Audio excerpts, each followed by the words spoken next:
With us also coming back to The Summer Hikaru Died this week, we're dealing with a lot of village-based horror.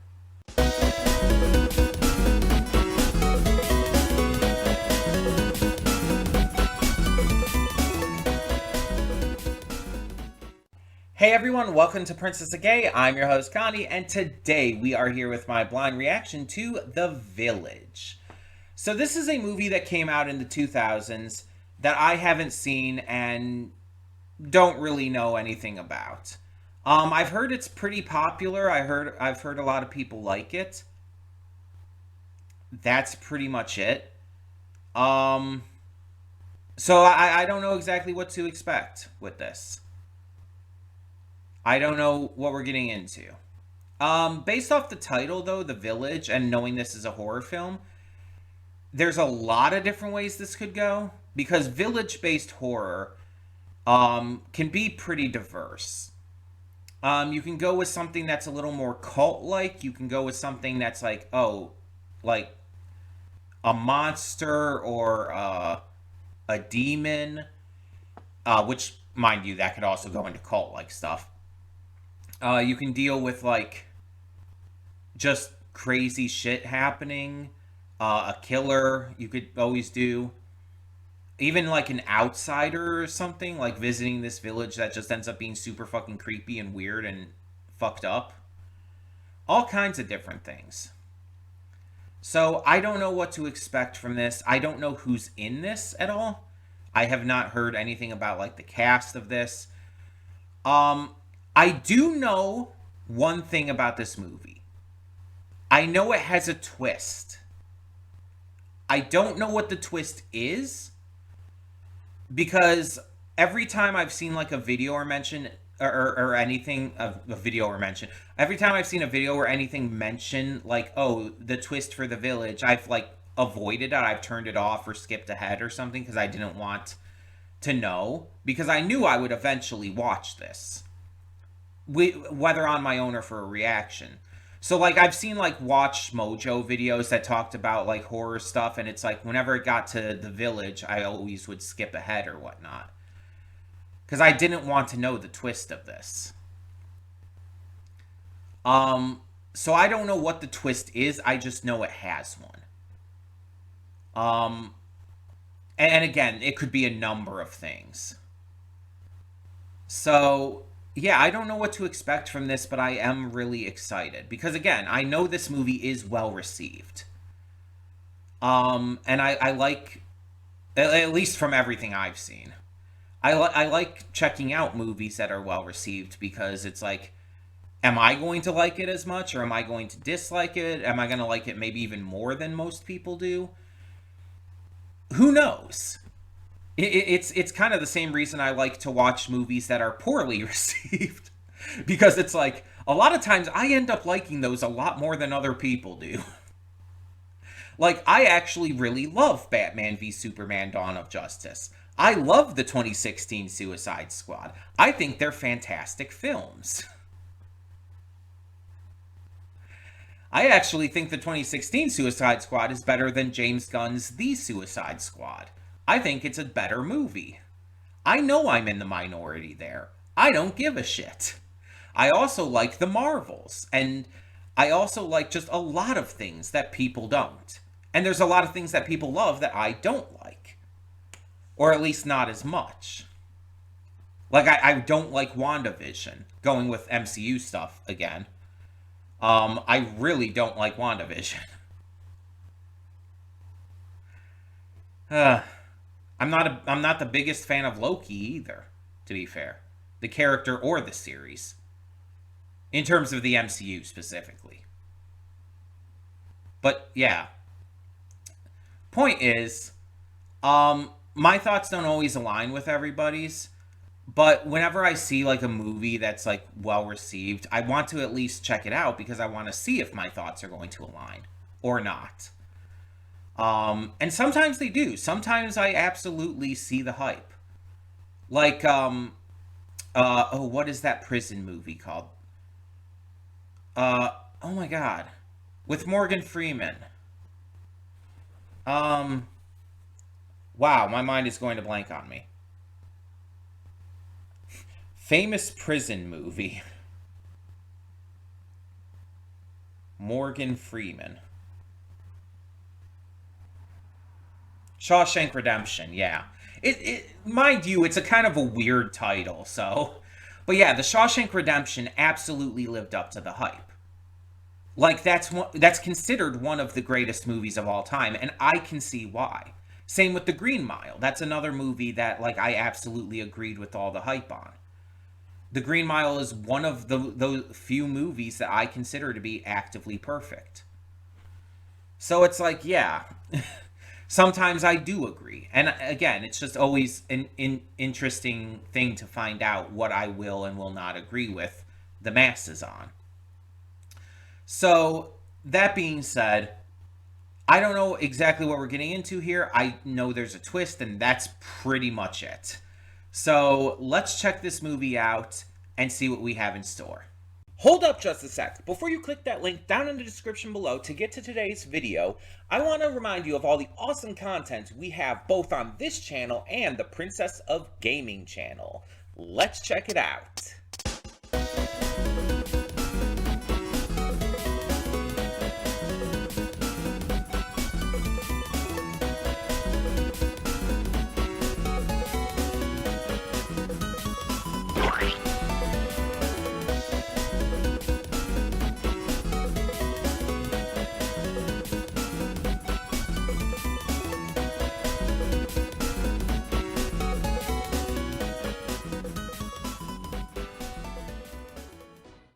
And we are back, and we will begin with spoilers in 3, 2, 1, now.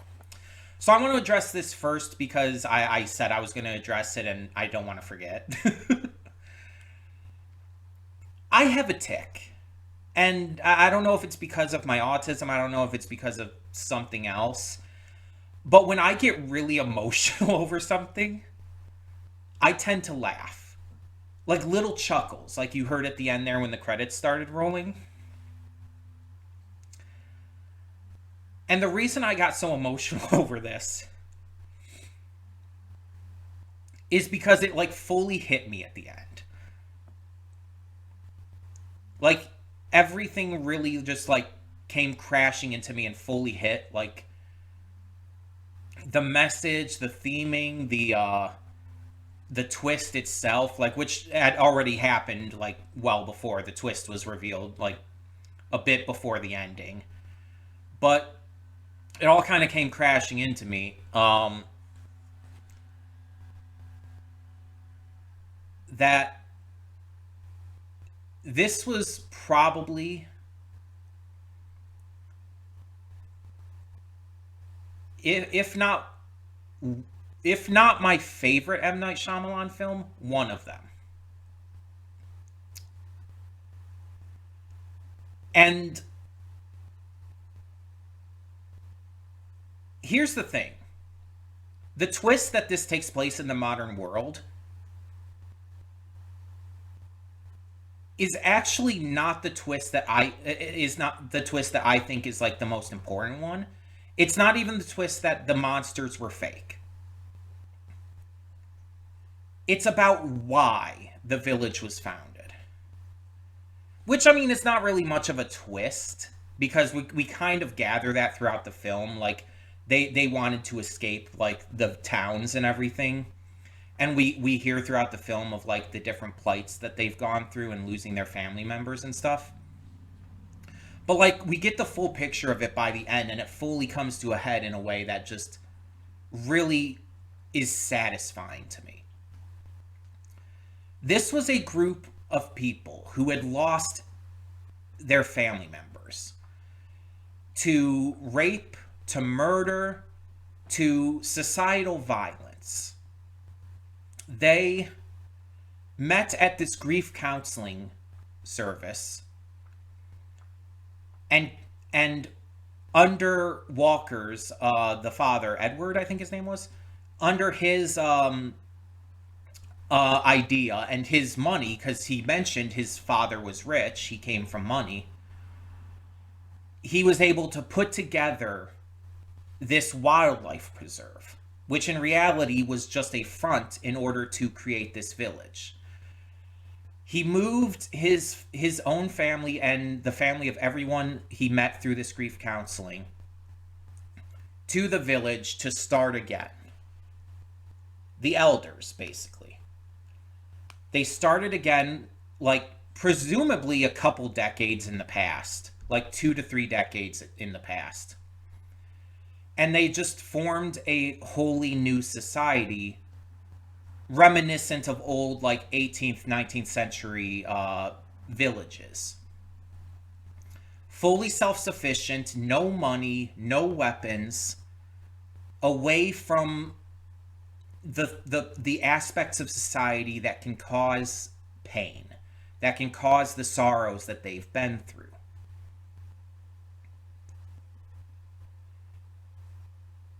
This village was a coping mechanism of a bunch of traumatized, hurt people trying to escape the possibility of that hurt. And using these legends, these myths that they had heard, that specifically Edward had heard from, teaching and everything through these history books, they were able to formulate this myth of these creatures, the ones we don't talk of, that are in the woods around the village. This helps the younger generations not want to leave. This allows them to keep up the ruse. And so as things start to, like, progressively get worse and things start to be almost revealed, things are starting to panic and they have to, like, change things up. Like when our dude goes into the woods and he comes out saying it's safe and everything. They have to put on the costumes and go throughout the village putting the marks as a warning to try and, like, dissuade people, including him, Joaquin Phoenix's character, from making the same mistake again. And you could see how he feels bad about it. It's this form of control, this form of manipulation that you absolutely feel is wrong to a degree. You can absolutely understand how this is seen as bad. But they are so traumatized by their pain, by the pain of losing their loved ones to this societal violence, that they genuinely don't see any other option. But even Edward brings up the idea of, like, maybe, like, letting go of the guys and moving back into society. But all in all, they decide to stay. Like, you can clearly see at the end. And although it doesn't, like, explicitly tell us, we're made to presume that Ivy going and getting the medicine did save her fiance's life and that he was able to be, healed from it. And presumably Kevin never would tell anyone.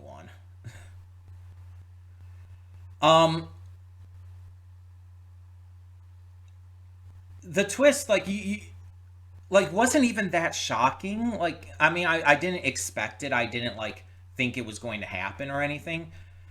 But it was more of, like, just a wow moment. Like, this is such a good decision. And what confuses me about that is that I looked things up afterwards, as I usually do, and apparently this movie is not as well received as I thought. Apparently, I've only seen the positive reviews that have come, like, in, I guess, more recent years. Apparently, this movie is actually pretty poorly received, and the twist ending is part of the reason. Apparently, a lot of people say that the ending is anticlimactic and is basically tantamount to the same thing as, oh, it was all a dream. They see it as that. But I don't think that's even, like, conceptually similar. I think that the ending here with the twist that, like, it all takes place in the modern world recontextualizes the rest of the movie in a way that makes it more meaningful. Because anyone can understand what societal violence is. Like anyone watching this movie, like even if they've never like experienced that kind of thing, can understand how painful going through the murder of a loved one would be. Maybe not directly knowing it because they've never again been through it, but they at least have an idea how bad this would be and how like terrible they would feel in that kind of situation. And like it's just the idea of like having a loved one be raped and murdered, like being killed in these gruesome ways, being shot in the head while they're sleeping. It's like it's something that anyone can understand. And because of that, you understand the elders' reasons for doing this, even if you don't necessarily agree. But then everything that they've done, everything you've seen throughout this film, comes into a different context. It makes it more clear and makes you understand everything that came before. Honestly, I think it's a great twist. Like, I genuinely think it's a really good twist. Because in my eyes, in my opinion, the best twists do this. The best twists recontextualize the entire film. Think of what is that movie with Kevin Spacey? Uh Twist ending Kevin Spacey. The Usual Suspects. I don't know why I'm forgetting the names of movies and stuff today. You know how The Usual Suspects, the reveal that Kevin Spacey's character is Kaiser Soze. You know how that's like it's considered this really good twist ending. I consider this kind of the same thing because, again, just like that, it recontextualizes everything. The twist that Kevin Spacey's character is Kaiser Soze recontextualizes the entire film, how he's acted, how he's reacted, everything that has happened around him and to the other characters. And this does the same thing. It recontextualizes every decision, everything shown, every bit of information we've learned.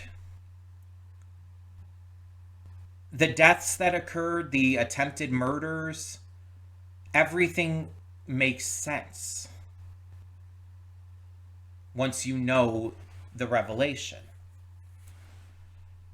And one of the things I read is that like there are apparently people who I guess are saying like they wish they could go back before the twist ending and like have that sense of the mystery and the tension and everything from beforehand again. And it's just like why? Why would you want to do that? It's like yeah, once you find out the truth, the tension is kind of relieved, but that's the point. It reveals the reality of the situation.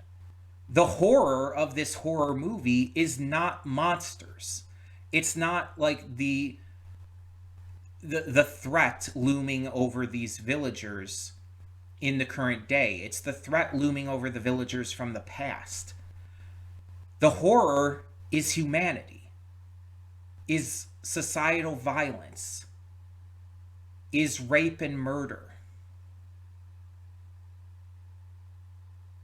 The obsession with money that had led to Walker's father being killed.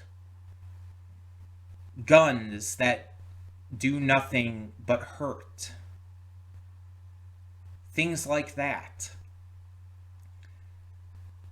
This movie is about trauma response and how trauma can affect multiple generations, even without people knowing about it. Newer generations may not even know that trauma could be affecting their parents, their grandparents, and so on, that eventually comes down to affect them as well. And that's what this movie is trying to say. That violence, pain, greed, it not only affects the people directly connected to it, but the people in their lives, the people in their futures. It affects everyone around them. And that's tough. It's a tough lesson for people to hear. But that kind of pain, unfortunately, exists. I've thankfully never had a family member, to my knowledge, murdered, or even like a friend or anything. I have had family die, but of more natural causes than anything. It was poor health, but you know. And I have had friends who were sexually assaulted, going in with that aspect of it, because that was brought up as a major point of this, the rape aspect. And I have been sexually assaulted myself. And so while I don't understand the murder aspect, that part I do get, and I understand how that sticks with you. That's not something that you're just able to get over from. It's not something that just goes away. It's pain. It's misery.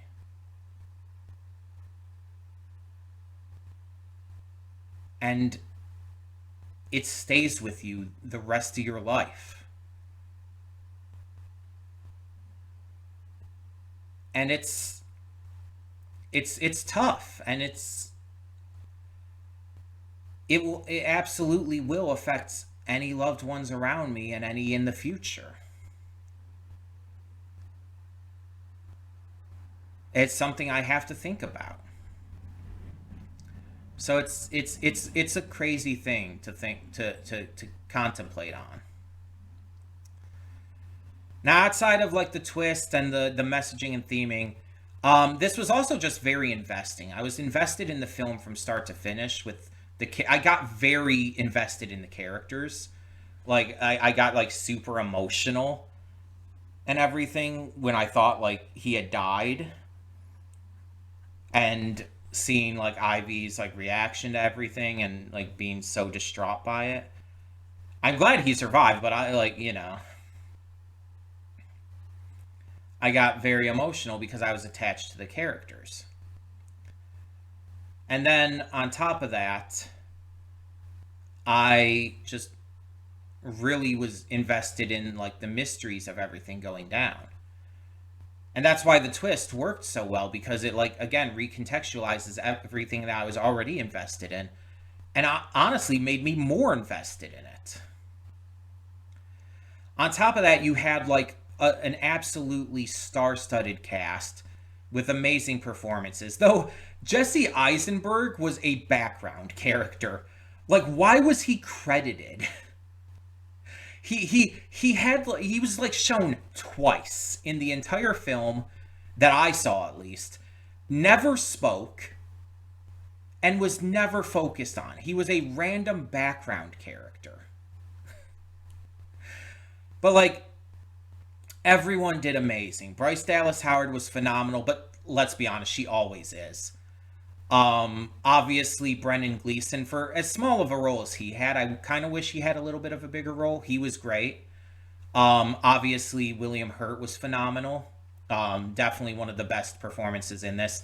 Sigourney Weaver had a smaller role than I would have liked, but still phenomenal. Adrian Brody did a great job. There's always kind of the question about like neurotypical actors playing a neurodivergent character. I don't think that he played the character like offensively, personally. I didn't find offense in the character. I actually felt sorry for him.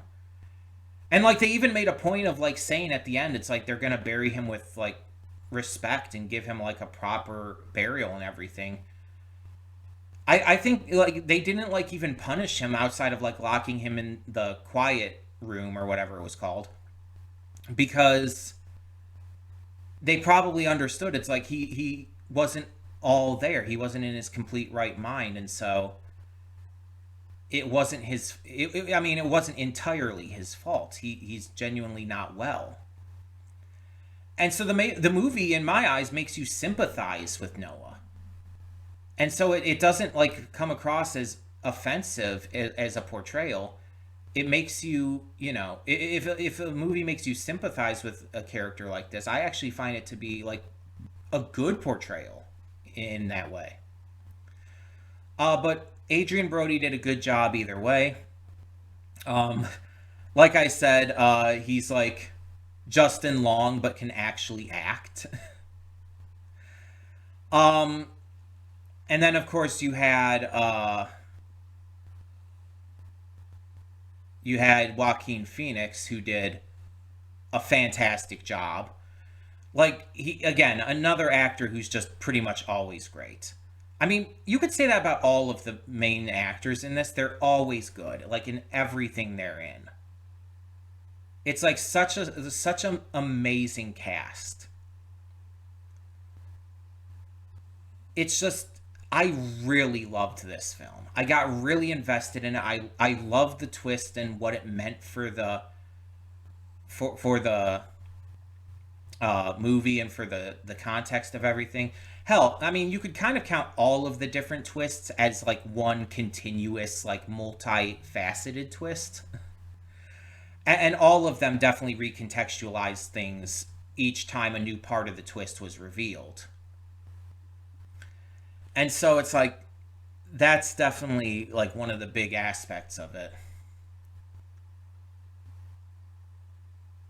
And so yeah, I think this was like I think they knocked it out of the park, honestly.